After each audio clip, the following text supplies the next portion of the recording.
Bonjour, bienvenue sur les vidéos DJ Stuff. Aujourd'hui je suis très heureux de vous retrouver pour vous montrer le Pioneer XJ RX2.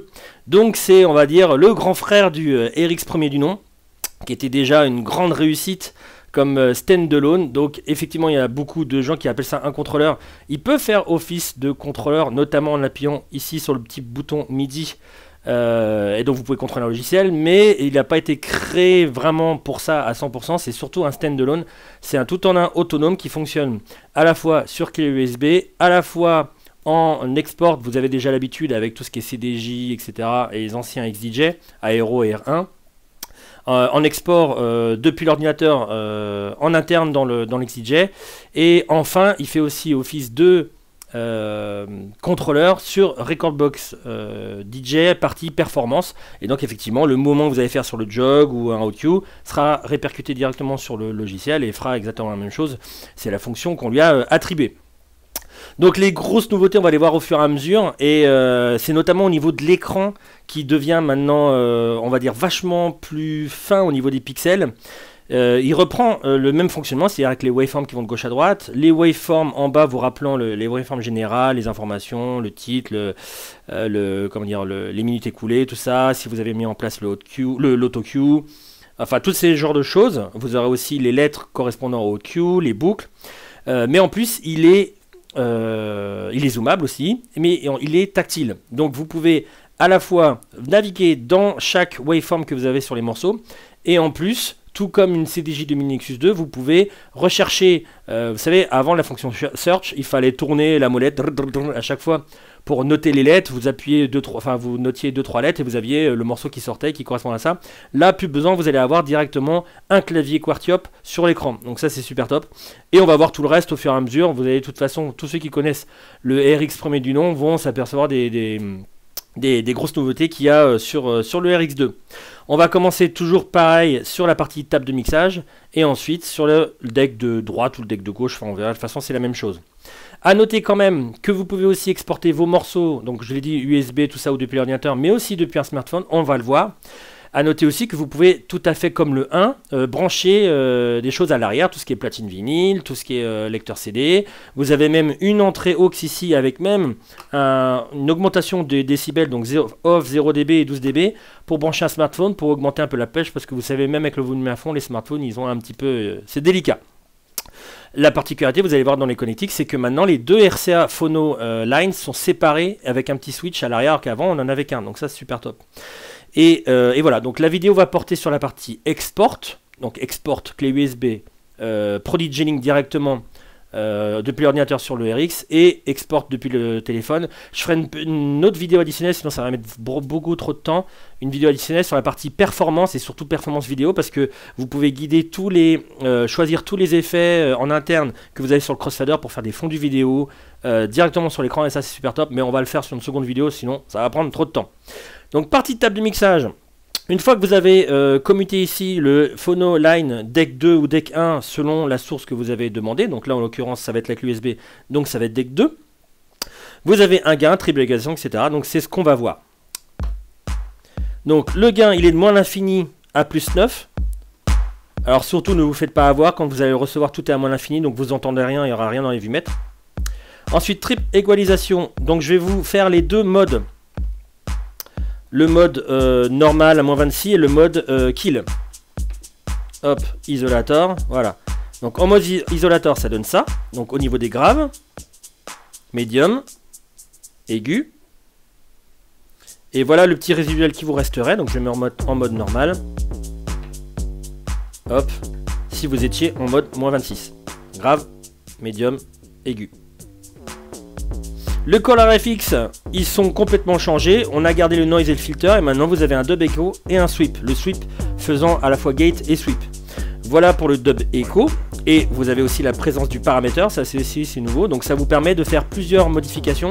Par exemple pour le dub echo, ça va vous faire la longueur et un peu la puissance. Le sweep, ça va vous faire par exemple un balayage de la fréquence.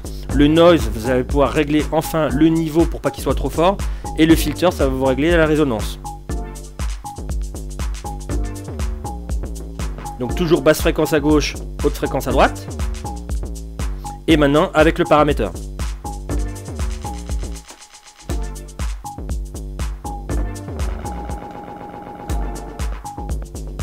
Donc vous pouvez vraiment régler tout en profondeur, c'est super top. Le sweep, donc comme je vous disais, qui fait gate à gauche. Donc vous pouvez l'accentuer avec le paramètre.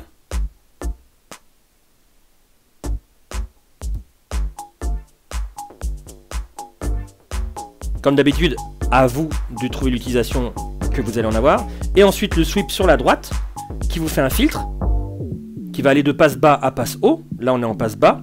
Et là vous allez pouvoir parcourir la bande de fréquence.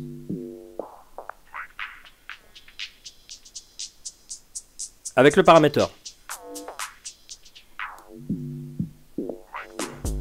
Le noise, comme je vous disais, vous pouvez régler le volume directement sur la voix. Vous n'êtes plus obligé, sauf si vous voulez faire un écho ou autre, de le mettre sur une autre voix. Donc là je le mets, mais vous entendez, c'est normal parce que je suis à 0. Et là vous voyez, on peut le faire beaucoup plus subtilement. L'après-écoute est maintenant, on va dire, un peu plus traditionnelle, c'est-à-dire que vous pouvez écouter la voix 1, la voix 2 ou directement le master. Et vous avez ici, au niveau de l'après-écoute, comme d'habitude, aller plus ou moins vers la partie Q ou plus ou moins vers le master.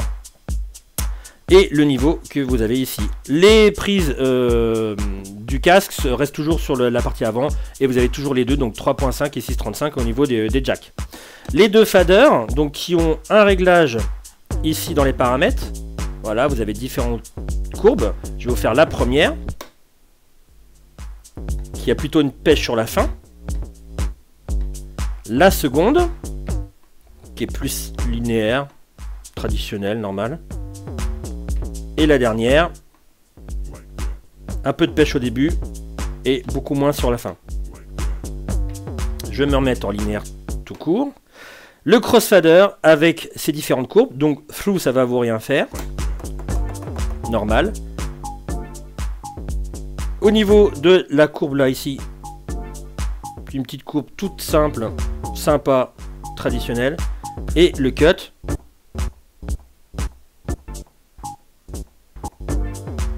Vous avez maintenant l'habitude. Et je suis en train de me dire que je viens d'oublier le filtre. Dommage. Bon, le filtre, bon, on l'avait déjà au niveau du sweep, mais je viens de le voir. Hein. C'est l'émotion en fait du matériel. Donc vous avez fil passe bas vers la gauche, comme d'hab. Fil passe haut vers la droite. Et avec la résonance. Donc ça c'est vraiment le truc que moi j'attendais. J'en avais marre de cette résonance qui faisait tout le temps ouin ouin ouin sur toute la gamme. Donc là vous pouvez la mettre vraiment à fond. Ou complètement la couper. Donc ça c'est vraiment agréable. Voilà pour la partie table du mixage traditionnelle et les colorifix. Maintenant on passe aux effets au tempo. Donc vous avez le délai, l'écho, spirale, reverb, trance, flanger, pitch, roll. On va les passer un par un. Hop. Le délai. Alors, comme d'habitude, alors je vais m'en aller de là. Pensez bien à changer les temps que vous retrouvez ici avec les deux boutons que vous retrouvez ici. Réglez bien votre volume, réglez bien la voix, l'effet. Et bouton time, abandonnez-le pour le moment. Ça demande un peu plus de dextérité et vaut mieux faire par temps, c'est un peu plus propre. Donc ça, c'est la manière un peu en montée qu'on peut accentuer par exemple avec un filtre. Vous pouvez le faire aussi avec le on-off comme ça complet.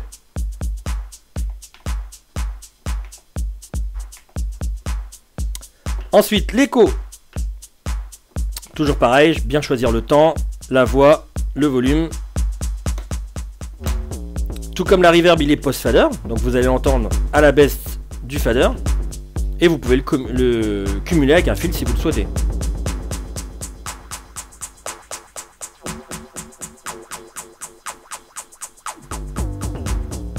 Le spiral, comme je l'explique assez souvent, il vaut mieux prendre la musique, le faire aspirer la musique et ensuite le passer sur une autre voix pour pouvoir le retravailler. Par exemple sur la voix aux. Donc là je peux le travailler, je peux mettre un fil sur la voix et ensuite je peux le travailler comme je veux.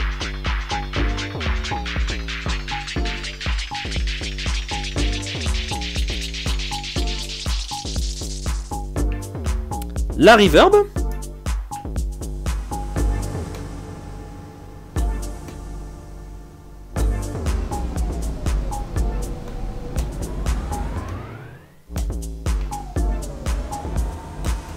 Toujours pareil, on peut l'accumuler.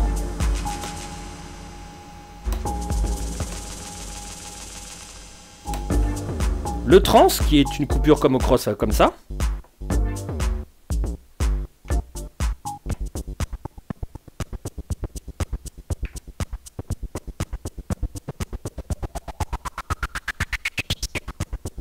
Qu'on peut cumuler aussi avec des effets. Le flanger, que vous pouvez faire à la mode bourrinos ou plus subtilement. Bourrinos comme ça. Et plus subtilement, vous le faites un peu plus longtemps et moins fort.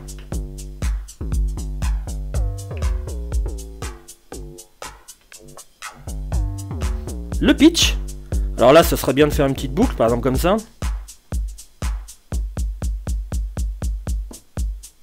Voilà, comme ça, tac.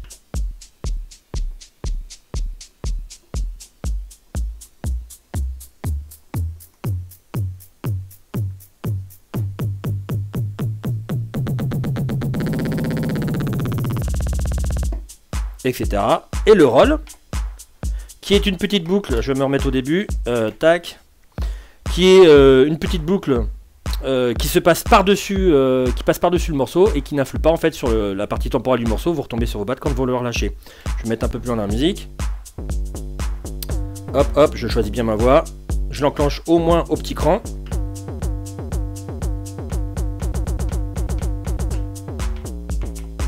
Ou alors je peux le mettre de manière très subtile comme ça.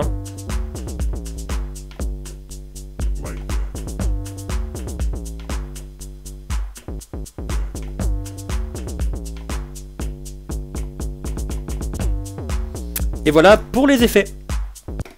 Avant de passer à la partie deck, on va regarder la partie navigation et comment on peut envoyer les morceaux. Ça va être très rapide, vous avez déjà l'habitude sur tous les produits Nexus.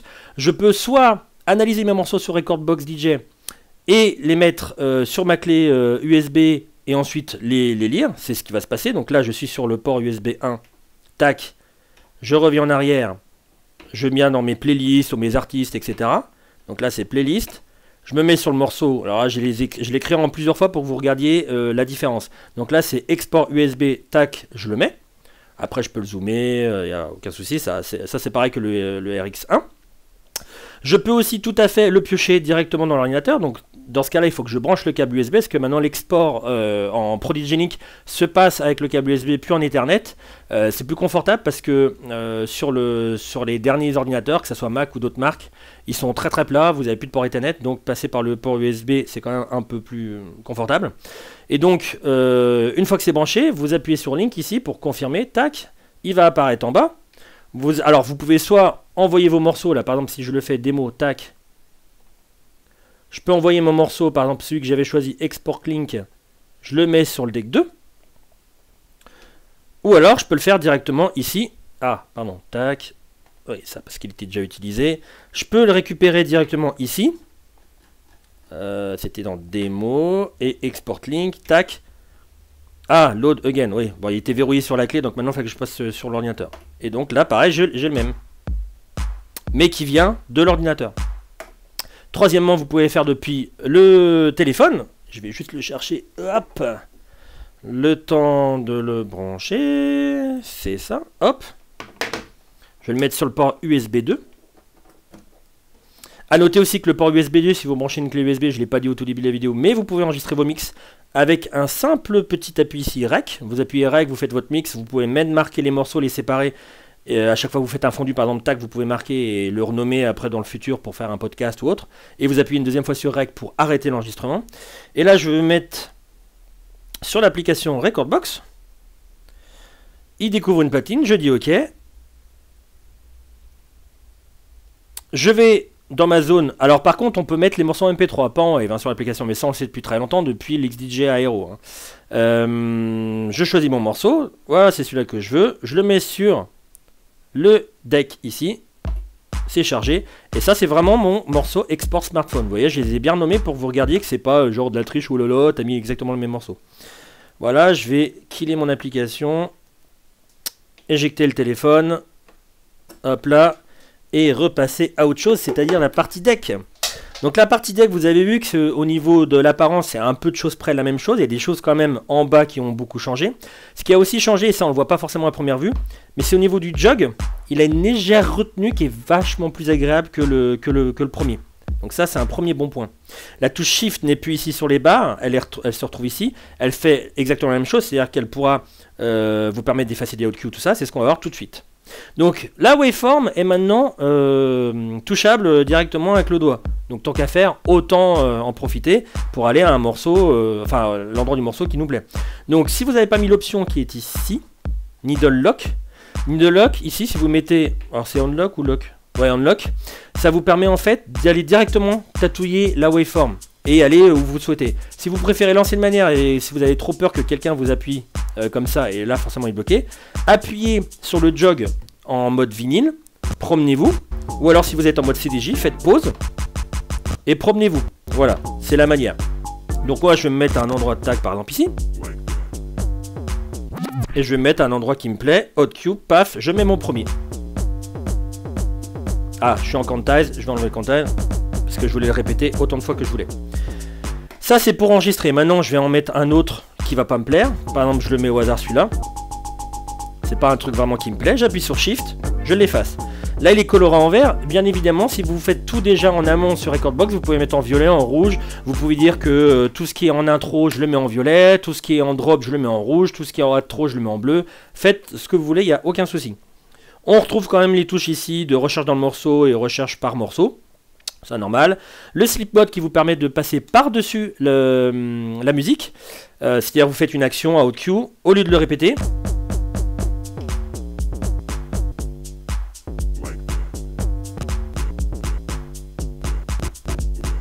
Ou alors, à l'époque où vous faisiez un backspin, vous deviez revenir en arrière et avoir 2 disques. Enfin, c'était un peu la mort, comme ça. Vous êtes toujours en arrière, alors que là, avec le sleep mode, vous revenez sur vos pattes. Tout comme un break, j'ai fait le break et je retombe pas sur mes pattes. Alors que là,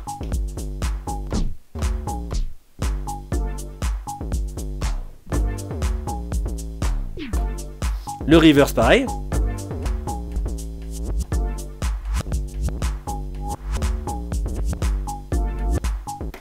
Voilà. On passe sur les beat loops une fois que les hot cues sont faits. Alors les beat loops je les fais juste après parce qu'il y a quand même la loop normale, il faut quand même le faire.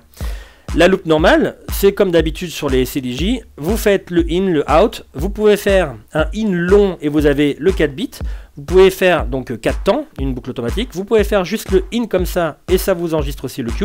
Là vous voyez le cue était au tout début, si je fais ça et que je fais ça, il me l'a mis un peu plus loin. Le appui long, ça me fait 4 temps. Hop là. Donc ensuite je peux l'enregistrer en revenant sur autre cue si je veux. Et donc là dans ce cas là j'aurai une boucle. Ça c'était le 4 long. Ensuite le in et le out.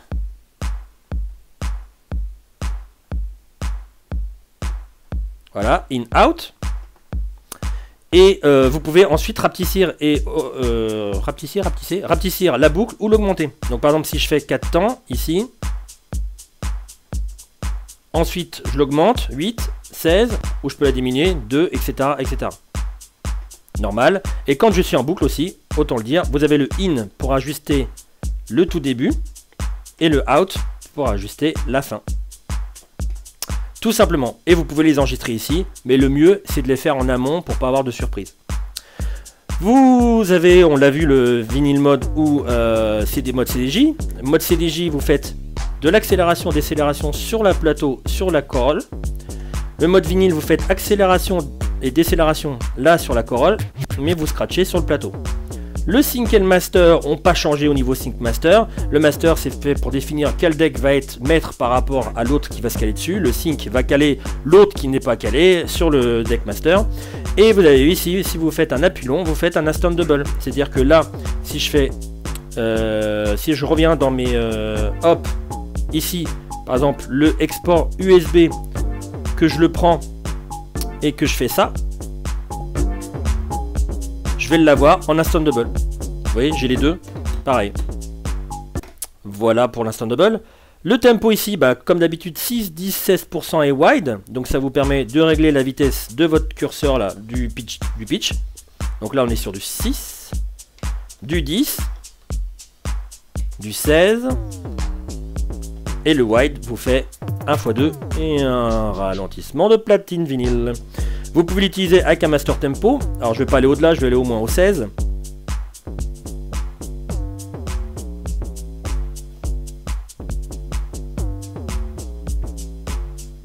Voilà, donc maintien de la tonalité alors que je modifie le tempo. Et maintenant donc on arrive sur les beat loops. Donc les beat loops sont au nombre de 8. Elles vont de, j'ai pas regardé au préalable, mais de 8 temps, 4, 2, 1, 1 demi, 1 quart, 1 huitième et un 16e. Et parfois c'est pas audible. Le slip loop vous permet de faire des boucles par-dessus, un peu comme le roll qu'on a vu là, et en plus sans activer le slip mode. Avant on était obligé de l'activer. Et là pareil, je peux faire ce que je veux.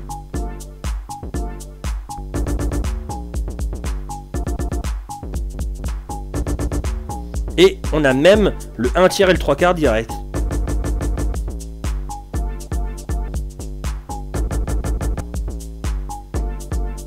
Donc ça super top.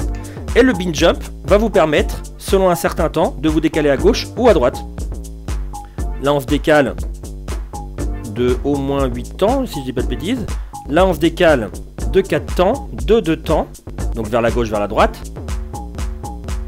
Et là de 1 temps. C'est très plaisant. Au bout d'un moment, je pense que vous pouvez attirer pas mal de monde autour de votre deck pour que vous dites d'arrêter. Voilà. Et je crois que c'est tout pour la partie deck. Donc le XDJ RX2, je vais le dire parce que de toute manière, sinon il y a plein de gens qui vont dire ouais mais tu l'as pas dit. Il est disponible dans toutes les bonnes crèmeries au prix de 1699 € prix public. Et donc c'est que 100 € de plus que le prix public de l'ancien XDJ RX. Donc c'est quand même plutôt pas mal vu tout ce qu'il y a. Et comme je l'ai dit aussi, à la fin, pas à la fin des vidéos, un peu plus tard, je vais faire la partie performance. Donc guidage, partie performance, vous connaissez maintenant de Recordbox pour mixer directement sur le logiciel. Et la partie vidéo, c'est qui est super intéressante parce qu'il y a pas mal de choses sur l'écran pour régler les effets du crossfader et tout, les fondus, enfin c'est un truc de malade. Alors pour les connecter comme d'habitude, vous avez votre chocolat pour l'alimentation avec le on-off. Double entrée, et là, regardez bien, XLR et Jack 635, il y a les deux là. C'est super top, même Steve il adore ça. Il a demandé hein. L'entrée aux, ça super top aussi. On a vu qu'il y avait le petit volume là sur le devant. Donc si vous voulez brancher un iPod, tout ça, c'est cool parce qu'en plus il y a une augmentation de 12 dB si vous pouvez, si vous voulez le faire. Les doubles entrées phono line pour la table de mixage autonome, c'est-à-dire que vous pouvez mettre aussi des effets par dessus, il n'y a aucun souci. Vous mettez une platine vinyle, vous pouvez, tous les effets que vous avez entendus dans la vidéo, ils seront aussi mis à disposition pour la platine vinyle parce qu'il calcule le BPM aussi. Le port USB pour la partie Prodigy Link et la partie performance, la sortie boost en Jack 635 et double sortie master en XLR symétrique et RCA avec un volume, et vous avez chaque volume là un volume dédié pour chaque, donc ça c'est super top. Alors si vous avez des questions autour du Pioneer XDJ RX, j'allais dire MK2, lapsus, RX2, n'hésitez pas à poser vos questions directement en dessous de la vidéo, sur Facebook, enfin partout, par mail. J'y répondrai bien volontiers, et merci beaucoup d'avoir suivi cette vidéo. Je tiens à remercier Steve qui m'a prêté son unité pour pouvoir le faire hyper rapidement, pour que vous ayez quand même du contenu de qualité et aller bien en profondeur. Dans le sujet, et voilà, merci beaucoup Steve de me l'avoir prêté, et merci beaucoup d'avoir suivi cette vidéo, et je vous dis à très bientôt, portez-vous bien, ciao.